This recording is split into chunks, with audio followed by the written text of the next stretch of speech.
কালু কাকুলি, এদিকে এসো। শোনো, তোমরা আমাকে সাহায্য করো। আমি যে আর পারছি না। এই গাছের ডালগুলো যে আমাকে আঁকড়ে ধরেছে। মনে হচ্ছে আমি ভেঙে মাটিতে পড়ে যাব। তোমরা গাছের ডালগুলো কেটে আমাকে বাঁচাও। কাকুলি, এই গাছটা তো প্রতিদিন দেখছি আমাদেরকে খুব জ্বালিয়ে মারে। যখনই এই পথ দিয়ে যাই তখনই চিৎকার শুরু করে, মাথাটা শেষ করে দেয় একেবারে। বলো তো কি করলে আর এই গাছ আমাদের সাথে চিৎকার করবে না? কি আবার একে উপড়ে ফেলে দেই, তাহলে এই গাছ মারা যাবে আর আমাদের বিরক্ত করতে পারবে না। না না, তোমরা আমাকে উপড়ে ফেলো না। আমি বাঁচতে চাই, আমি মরতে চাই না। তোমরা যদি আমাকে সাহায্য করো, তোমাদেরও আমি সাহায্য করব। শুনেছো শুনেছো কাকুলি, এই লিচু গাছ নাকি আমাদের সাহায্য করবে। আরে তুই তো একটা অপয়া গাছ, আজ পর্যন্ত তোর গাছে একটা লিচু ধরতে দেখলাম না, আর বলছিস কিনা সাহায্য করবি। বুঝেছি, আমাদের থেকে কাজ করে নেওয়ার ফোন দি, তাই না? দাঁড়া, তোর ফোন দি বের করছি।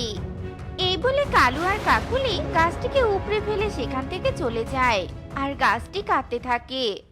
আমি কি এমন দোষ করেছিলাম যে আমাকে উপড়ে ফেলে চলে গেলে? আমার অনেক ইচ্ছে ছিল বেঁচে থাকার, কিন্তু তার হলো না। এবার বুঝি পৃথিবী ছেড়ে আমাকে চিরদিনের জন্য চলে যেতে হবে।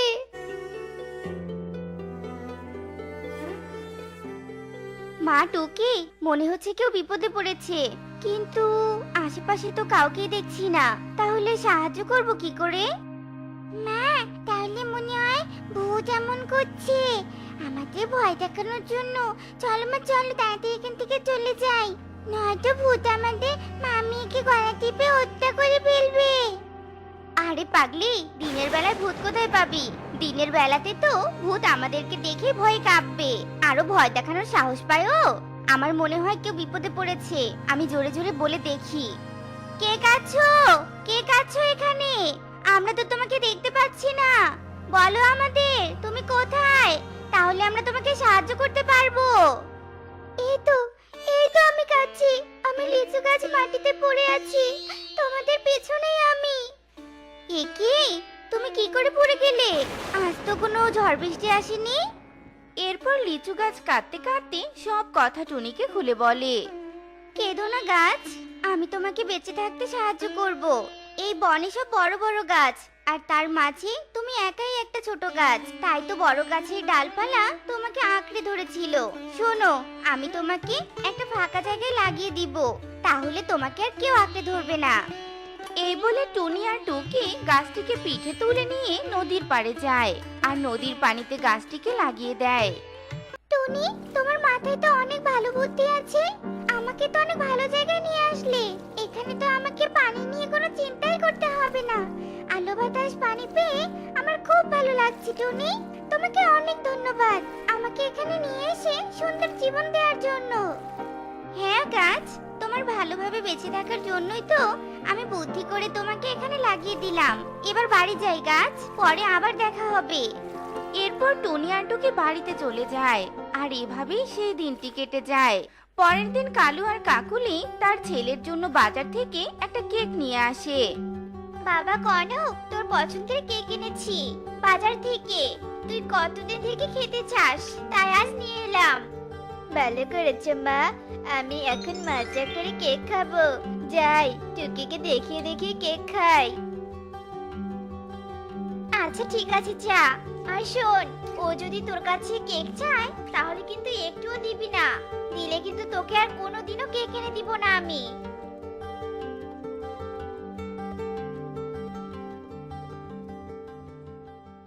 টুকি, আয় টুকি, বাইরে আয়। দেখ দেখ, আমি কেক এনেছি। আয়, আমরা দুজনে কেকটা মজা করে খাবো।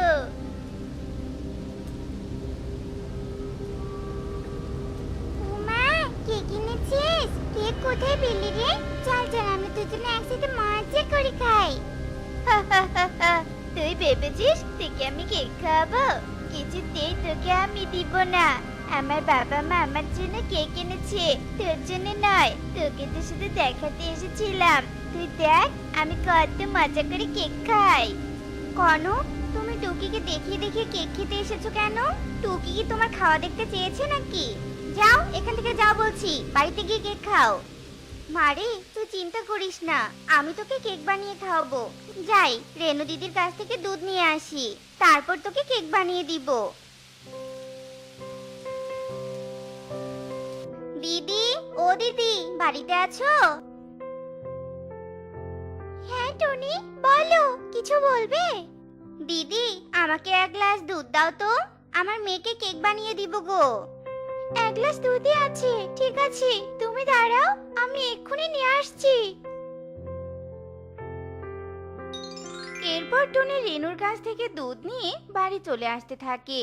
আর পথে একটি গাছের সাথে ধাক্কা খেয়ে টনির হাতের গ্লাসটি মাটিতে পড়ে যায়। একে সর্বনাশ হলো, সব দুধ গেল রে, সব যে মাটিতে পড়ে গেল। এখন কি দিয়ে টুকিকে আমি কেক বানিয়ে দিব? টুকিকে যে আমি কথা দিয়েছি, মেয়েটা আমার কতই না আশা করে বসে আছে কেক খাওয়ার জন্য। না, আমি খালি হাতে বাড়ি ফিরে যেতে পারবো না। আমি বরং পাশের বনে কাজ করতে চাই, কাজ করে টুকির জন্য কেক কিনে নিয়ে যাব।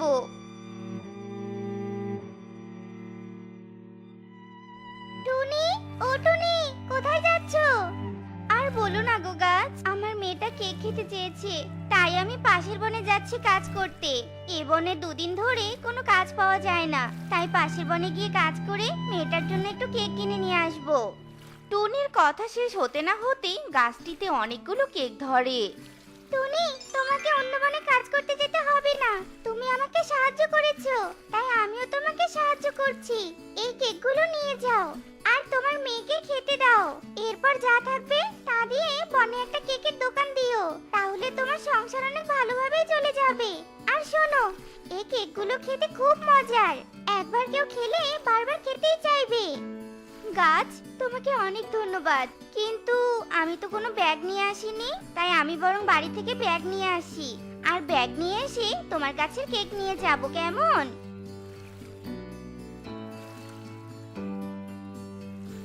মা, মা, দুধ এনেছো?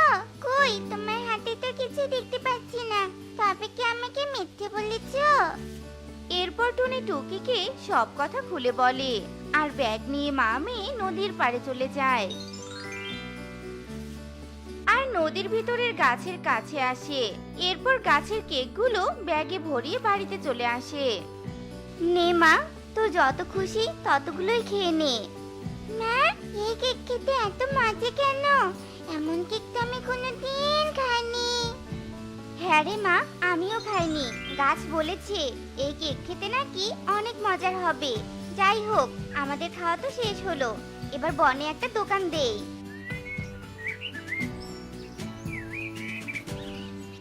আরে টুনি, তুমি আবার কোন দিন কেকের দোকান দিলে?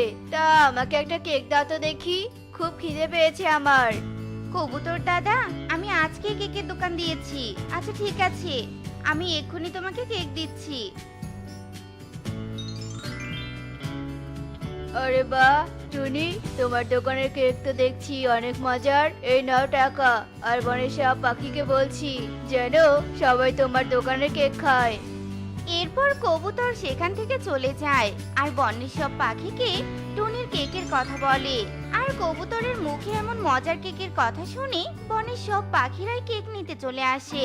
সবাই টুনির কাছে কেক খেয়ে টাকা দিয়ে চলে যায়। টুনি, এখন আমাদের কেক দাও তো, সবাই খুব ভিড় করছিল, তাই আমরা পরে আসলাম। হ্যাঁ, ভালোই করেছো। ওয়াক থু, এগুলো কি কেক বানিয়েছো? একটুও মজা হয়নি। কি দিয়ে কেক বানিয়েছো হ্যাঁ, যে এত গন্ধ আসছে? কালু দাদা, তোমরা মিথ্যে কেন বলছো?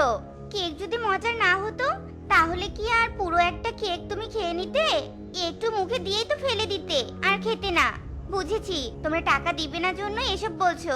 আচ্ছা ঠিক আছে, কেকের টাকা তোমাদের দিতে হবে না। আরে আমরা তো ভাবছিলাম কোথাও না কোথাও একটু মজা আছে, তাই তো একটু একটু করে পুরোটাই খেয়ে দেখছিলাম যে কোথায় মজা আছে। তুমি কি দিয়ে কেক বানিয়েছো হ্যাঁ? কেমন পচা একটা গন্ধ আসছে। এমন পচা কেক খেয়ে কে টাকা দিতে চাইবে? সবাইকে মজার কেক দিয়েছো আর আমাদের পচা কেক দিয়েছো। শোনো কালু দাদা, আমি এই কেকগুলো নিজে বানাইনি যে পচা হবে। এগুলো নদীতে থাকা জাদুর গাছ আমাকে দিয়েছে, আর জাদুর গাছ বলেছে কেকগুলো মজার হবে, আর সব কেকের স্বাদ একই হবে, বুঝেছো? কালু, কেমন হয়েছে? এবার টুনির টাকা দিয়ে দাও তো, এখানে সময় নষ্ট করার মতো সময় নেই।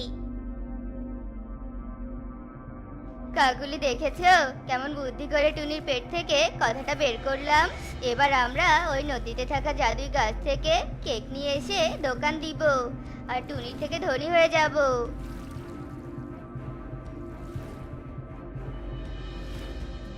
আরে এটা তো দেখছি ওই গাছটা যাকে আমরা উপড়ে ফেলেছিলাম, কিন্তু এই গাছটা এখানে কি করে এলো? আবার এই গাছে কেক কিভাবে ধরলো? হ্যাঁ, আমি সেই গাছ। আমি হলাম জাদুর গাছ, তাই আমার গাছে কেক ধরিয়েছি। আর শুনবি আমি কি করে এখানে এলাম? তোরা স্বার্থপর আর খারাপ দেখে কি সবাই এমন? টুনি আমাকে এই নদীতে লাগিয়ে দিয়েছে আর আমাকে সুন্দর জীবন দিয়েছে, তাই আমিও টুনিকে সাহায্য করেছি কেক দিয়ে। গাছ, আমাদের ক্ষমা করে দাও। আমরা তোমার সাথে অন্যায় করেছি আর কখনো এমন করব না। এখন তুমি আমাদের কেক দাও, আমরাও কেকের দোকান দিব। না, তোদের মতো স্বার্থপর আর অন্যায়কারীকে আমি ক্ষমা করব না। তোরা আমাকে মেরে ফেলতে চেয়েছিলি, তখন তোদের স্বার্থ ছিল না, তাই আমাকে উপড়ে ফেলেছিলি। এখন যে স্বার্থ আছে তাই ক্ষমা চাইছিস যাতে আমি তোদের কেক দেই, কিন্তু কিছুতেই না। কিছুতেই আমি তোদের মতো স্বার্থপরদের কেক দিব না। যে ভালো, অন্যের বিপদে আপদে সাহায্য করে, আমি তাকেই আমার কাছে কেক দিব।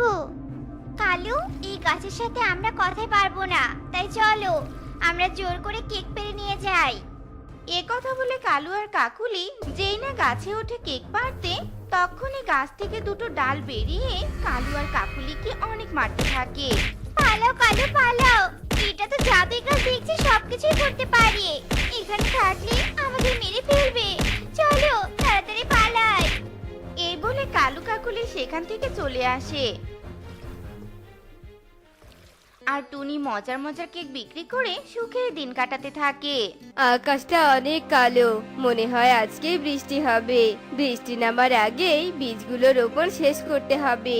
তাড়াতাড়ি হাত চালা টোনা, তাড়াতাড়ি হাত চালা। এবার বনে মূলার দাম অনেক বেশি। মূলা বিক্রি করে এবার অনেক সচ্ছল ভাবে আমি জীবন যাপন করব। কি ব্যাপার টোনা, এভাবে কি বিড়বিড় করছিস? আর এবার জমিতে কি রোপণ করেছিস? হ্যাঁ দাদা, জমিতে মূলার বীজ রোপণ করেছি। ভালোই করেছিস, বাজারে মূলার অনেক দাম আর আকাশ কালো করেছে। তাড়াতাড়ি বাড়িতে যা, বুঝলি? টোনা তোতার সাথে কথা বলে বাড়িতে চলে আসে। এভাবে কয়েকদিন কেটে যায়। একদিন সকালবেলা টুনি, আমি জমিতে গেলাম, মূলার গাছগুলো বড় হয়েছে, পানি দিতে হবে। খাবার তো খেয়ে যাও, না খেয়ে গেলে শরীর যে খারাপ করবে তোমার। আমি জমি থেকে এসে তারপর খাবো, আমার কিছু হবে না, তুমি কোনো চিন্তা করো না গো। টোনা জমির দিকে উঠতে থাকে। টোনা তার মূলার জমির বেশ যত্ন করে। এভাবে আরো কয়েকদিন কেটে যায়। একদিন টোনা টুনিকে বলে, গিন্নি, আমাদের ক্ষেতের মূলাগুলো বেশ বড় হয়েছে, কালকে মূলা নিয়ে আমি বাজারে যাব। আমার অনেক খুশি খুশি লাগছে গো, কালকে আমার পরিশ্রমের ফল পাবো আমি। সত্যি বলছো টোনা? আমাদের অভাব দূর হবে তো? হ্যাঁ হ্যাঁ হবে টুনি, মূলা আমাদের ভাগ্য পরিবর্তন করবে। আমি সকালে কিছু খাইনি, ভুলে গেছো কি তুমি? হ্যাঁ, আমাকে এবার খেতে দাও, ভীষণ ক্ষুধা লেগেছে আমার যে। টুনি টোনাকে খাবার খেতে দেয়। অন্যদিকে যজ্ঞ কণিকাও তাদের জমিতে মূলা চাষ করেছে। কণিকা যজ্ঞকে বলতে থাকে, যজ্ঞ, টোনার ক্ষেতের মূলাগুলো বেশ বড় হয়েছে। আমি শুনেছি টোনা নাকি কালকে বাজারে মূলা বিক্রি করবে। কি বললে? কালকে মূলা বিক্রি করবে? তাহলে তো টোনা অনেক দাম পাবে। বেশি দাম পাওয়া মানে টোনা ধনী হওয়া। না না, আমি এটা হতে দিব না। হতে না দিয়ে করবেটা কি শুনি? আমাদের করার আর কিছুই নেই, এখন বসে বসে টোনার উন্নতি দেখতে হবে। টোনার উন্নতি নয়, বরং ওর চোখের পানি দেখবো। আজ রাতে ওর মূলার ক্ষেত নষ্ট করে দিব। সবাই আমার ক্ষেতের মূলা কিনবে আর আমরা হব ধনী। হা হা হা। রাতের বেলা যজ্ঞ আর কণিকা টোনার মূলার জমিতে আসে। কণিকা, আর দাঁড়িয়ে থেকে লাভ নেই, তাড়াতাড়ি মূলাগুলো তুলে কেটে ফেলো। কালকে সকালে আমরা টোনাটুনির মরা কান্না দেখবো। হা হা হা। বেটা টোনা, ধনী হওয়ার স্বপ্ন দেখেছিলি। চলো কণিকা, ঘুমিয়ে পড়ি এবার আমরা।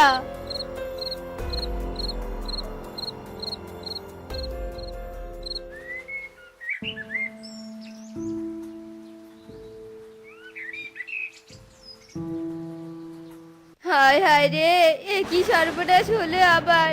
কে আমার এত বড় ক্ষতি করলো? এত পরিশ্রম আমার মাটি হয়ে গেল টুনি, মাটি হয়ে গেল। কত স্বপ্ন দেখেছিলাম এই মূলাগুলোকে নিয়ে। টোনা, তুমি কেঁদো না। যারা আমাদের এত বড় ক্ষতি করেছে, সৃষ্টিকর্তা তাদের উচিত শিক্ষা দিবেই দিবে। আমরা আবারও মূলার চাষ করব। তুমি দেখো, সৃষ্টিকর্তা আমাদের মনের আশা পূরণ করবেই করবে। টোনা টুনি কাঁদতে কাঁদতে বাড়ি চলে আসে। টোনা টুনি তাদের জমিতে আবারও মূলা চাষ করে। অন্যদিকে যজ্ঞ কণিকা বলতে থাকে, কণিকা, তাড়াতাড়ি ঝুড়ি নিয়ে এসো, মূলা নিয়ে বাজারে যেতে হবে তো।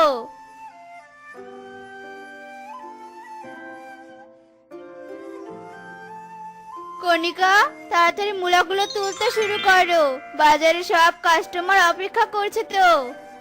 যজ্ঞ কণিকা মূলা তুলতে থাকে। হঠাৎই যজ্ঞ সামনে একটা বড় মূলা দেখতে পায়। যজ্ঞ বড় মূলাটা দেখে অনেক অবাক হয়। কণিকা, এদিকে এসো, দেখে যাও, অনেক বড় মূলা। হায় হায়, এ কি সর্বনাশ! এত বড় মূলা, এমন মূলা তো আমি কখনো দেখিনি গো। সরো সরো, মূলাটা তুলে ফেলে দিতে হবে, নয়তো বনবাসী দেখলে অভিশপ্ত ভেবে আমাদের কোনো মূলাই কিনবে না। যজ্ঞ বড় মূলাটা তুলে যেই না ফেলে দিতে ধরে, তখনই কণিকা বলে ওঠে, আরে আরে করছোটা কি? দাঁড়াও দাঁড়াও, ফেলে দিও না। এই বড় মূলাটাই আমাদের ধনী বানাবে। আমার মাথায় একটা বুদ্ধি এসেছে। কি বুদ্ধি, বলো তো শুনি। আরে বাহ, তোমার মাথায় তো অনেক বুদ্ধি। চলো তবে বাজারে চলো।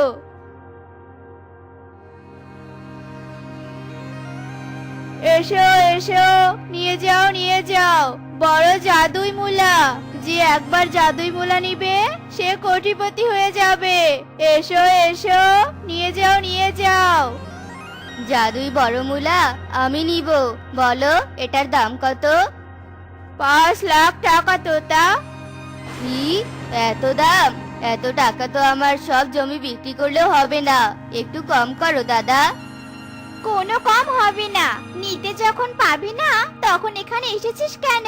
সামন থেকে সরে যা, অন্য কাস্টমার আসবে আমার।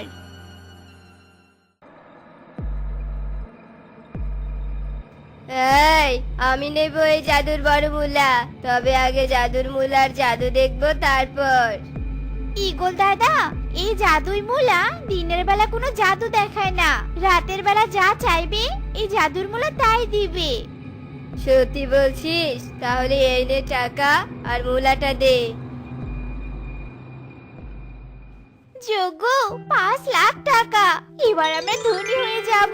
কি মজা! চলো যোগ্য, বাড়িতে চলো, আজ যে বাড়িতে পার্টি দিব। যজ্ঞ আর কণিকা খুশি মনে বাড়িতে চলে আসে। রাতে ঈগল বড় মূলাকে বলতে থাকে, এই বড় মূলা, আমাকে অনেকগুলো সোনা গহনা দে তো, যাতে আমি এক রাতেই কোটিপতি হতে পারি। কি হলো, দে বলছি। ঈগল জাদুই মূলাকে বলতেই থাকে, কিন্তু মূলা ঈগলকে কিছুই দেয় না। ইগলি ঈগলকে বলতে থাকে, এই বড় মূলা কোনো জাদুই মূলা নয়। যজ্ঞ কণিকা তোমাকে ঠকিয়েছে, বুঝেছো? বোকা ইগল কোথাকার। আমি বোকা নই, আমি শক্তিশালী। আজকের রাতটাই হবে ওদের শেষ রাত। দাঁড়া যজ্ঞ কণিকা, আমি আসছি। ঈগল যজ্ঞ কণিকার বাড়ির দিকে আসতে থাকে। এদিকে যজ্ঞ আর কণিকা অনেক খাবারের সামনে বসে হাসতে থাকে আর বলতে থাকে, হা হা হা, কণিকা, আজ তো তোমার বুদ্ধি না শুনলে 5 লাখ টাকার মালিক হতে পারতাম না। ঈগলকে বোকা বানিয়ে আজ নিজেকে শক্তিশালী আর বুদ্ধিমান মনে হচ্ছে। হা হা হা। বুদ্ধিমান কালো কাকের দল, এবার তোদের মাথার বুদ্ধি আমি বের করে চিবিয়ে চিবিয়ে খাবো। ঈগল দাদা, আমাদের ক্ষমা করে দাও, আমাদের ভুল হয়েছে, ক্ষমা করে দাও আমাদের। ঈগল ওদের কোনো কথা না শুনে ওদের উপর আক্রমণ করে আর ওদের মেরে ফেলে।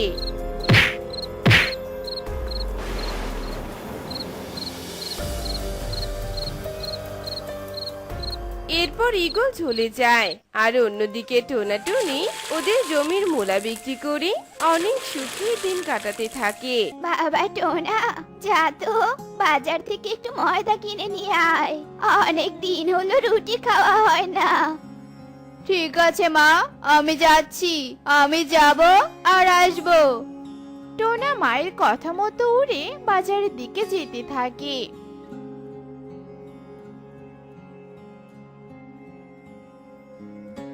আর বাজারে গিয়ে ময়দা নিয়ে বাড়ি ফিরে আসতে থাকে।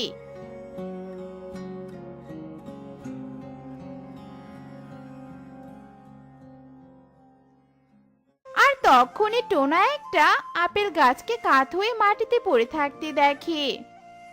আহারে, না জানি কখন থেকে এই গাছটা এভাবে মাটিতে পড়ে আছে। এখানের মাটিটাও একদম ভালো মনে হচ্ছে না। আমি বরং এই ছোট্ট আপেল গাছটাকে আমার সাথে আমার বাড়িতে নিয়ে যাই, গাছটা আমার বাড়িতে অনেক ভালো হবে। টোনা আপেল গাছটা নিয়ে বাড়ি ফিরে আসে আর নিজের উঠোনে গাছটা লাগিয়ে দেয়। মা, এই না তোমার ময়দা, আর উঠোনে আমি একটা আপেল গাছ লাগিয়েছি, তুমি আবার সেটাকে তুলে ফেলে দিও না জানি। ঠিক আছে রে বাবা, তুলবো না।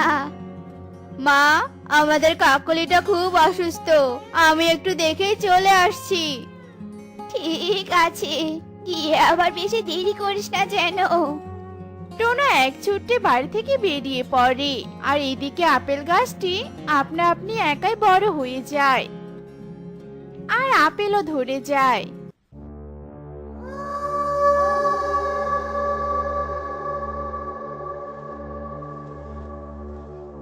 হা হা হা, তোরা কোথাও পালাতে পারবি না, আমি তো তোদের বিচ্ছিন্ন করেই ছাড়বো। হা হা হা। ওরে বাবা রে, সবাই পালাও পালাও, সবাই নিজেদের ঘরে ঢুকে দরজা লাগিয়ে দাও। সবাই ভয় পেয়ে নিজেদের ঘরে ঢুকে যায় আর রাক্ষস কাউকে খুঁজে না পেয়ে সামনের দিকে যেতে থাকে। এদিকে মিনু কিছু বুঝতে না পেরে বাইরে বেরিয়ে আসে। হঠাৎ করে জঙ্গলে কি হলো, সবকিছু এমন থমকে কেন গেল, আর আমার টোনাটাই বা কোথায়? হা হা হা হা, তুই এখনো আমাকে চিনিসনি? তুই জানিস না যে আমি এসেছি? তাহলে এবার নিজের জীবন দিয়ে জেনে নে যে আমি এসেছি। হা হা হা। না, আমাকে ছেড়ে দাও বাবা টোনা, কোথায় তুই? আমাকে বাঁচা বাবা, আমাকে বাঁচা। রাক্ষস মিনুর কোনো কথায় কর্ণপাত না করে মিনুকে কামড় দিয়ে তার রক্ত চুষে নিয়ে সেখান থেকে উড়ে চলে যায়। আর তখনই সেখানে টোনাও চলে আসে। মা, মা, কথা বলো মা, মা তো আর বেঁচে নেই। তার মানে রাক্ষস আমার মায়ের রক্ত চুষে খেয়ে পালিয়েছে? রাক্ষস, তুই কান খুলে শুনে রাখ, তুই আমার মাকে আমার কাছ থেকে কেড়ে নিয়েছিস। আমি তোকে কোনোভাবেই ছাড়বো না, আমি তোকে বিনাশ করেই ছাড়বো। টোনার আগে আগুন হয়ে ঘরে ঢুকে আর ঘর থেকে তলোয়ার নিয়ে বেরিয়ে পড়ে রাক্ষসকে দমন করার জন্য।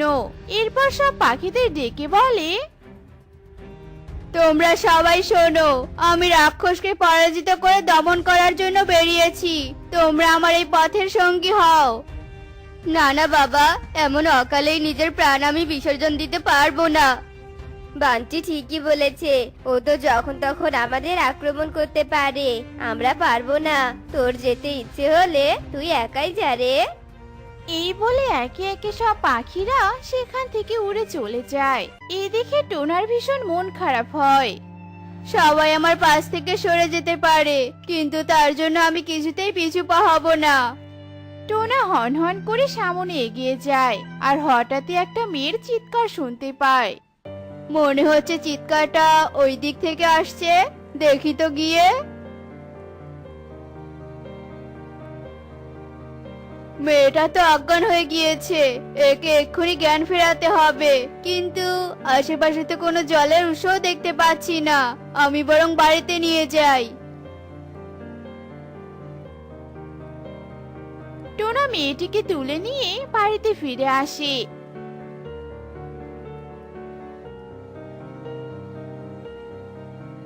আর তারপর মেয়েটির জ্ঞান ফেরায়। কে তুমি, আর কোথা থেকে তুমি এ জঙ্গলে এসেছিলে? আমার নাম টুনি। আমি জঙ্গলের পথ দিয়ে আমার বাবাকে নিয়ে যাচ্ছিলাম, কিন্তু হঠাৎই এক রাক্ষস এসে আমাকে আঘাত করে আর আমার বাবাকে খেয়ে ফেলে। হয়েছে, তুমি আর কেঁদো না, আমার বাড়িতে সবই আছে, তুমি রান্না করে খেয়ে নাও। আমি রাক্ষসকে দমনের ঔষধ খুঁজে বেড়াচ্ছি। টোনা বাড়ি থেকে বেরিয়ে যায়।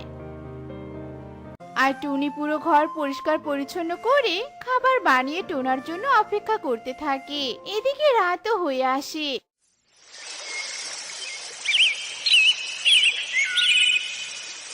আর টোনা এক সাধুর কাছ থেকে কিছু ঔষধ নিয়ে বাড়িতে ফিরে আসে। বাহ, আজ তো আমার ঘরটা খুব সুন্দর গোছানো লাগছে। তোমার জন্য খাবার রেখেছি, খেয়ে নাও।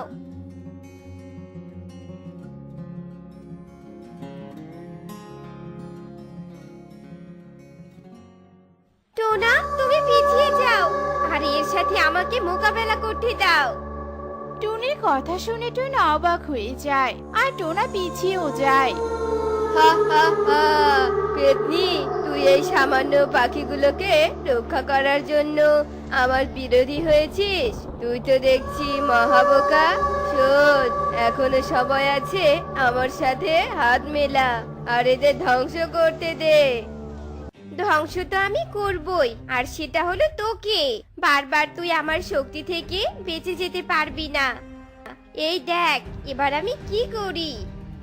টুনি তার শক্তি দিয়ে গোলা বানিয়ে রাক্ষসের দিকে ছুঁড়ে মারে আর রাক্ষস ধ্বংস হয়ে যায় আর পুরো জঙ্গল রাক্ষসের কবল থেকে বেঁচে যায়।